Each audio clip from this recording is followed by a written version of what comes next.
Clashes between Sunni Muslims and Alawites in Lebanon's northern town of Tripoli have continued for a second night. 7 people have been killed so far and more than 70 people have been wounded. The clashes are the result of hostility between the two communities due to tensions over the war in Syria.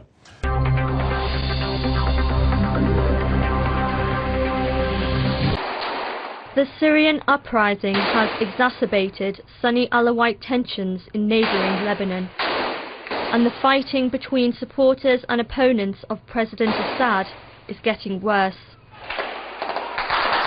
On Monday night, gunmen from the Sunni neighbourhood of Jabal Mohsen exchanged fire with followers of the Alawite sect in the next-door district of Bab Tabaneh.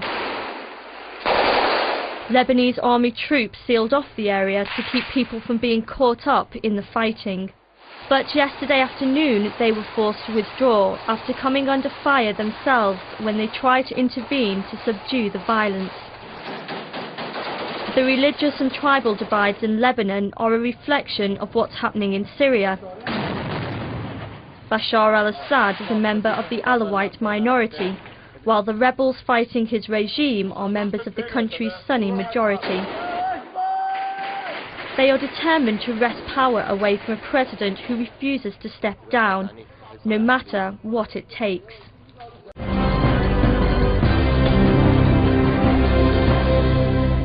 Gunfights broke out between the city's Sunni and Alawite Muslims. The Sunnis support Syria's anti-government forces. The Alawites backs President Bashar al-Assad.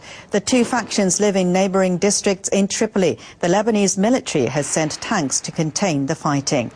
The Reuters news agency says 7 people have been killed and about 100 wounded. Some residents choose to move to safer ground. Others hang around nervously in doorways, now living on the lower floors. We spent Eid under gunfire. We had to eat in the stairway, this woman says, referring to the holiday at the end of the holy month of Ramadan. Many admit they often don't know how the fighting starts or how it ends. But what they do know is that events in Syria are aggravating long-standing tensions between these communities.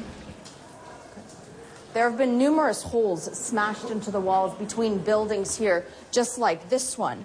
But this is not a recent development. These neighborhoods have been preparing themselves for battle for years now.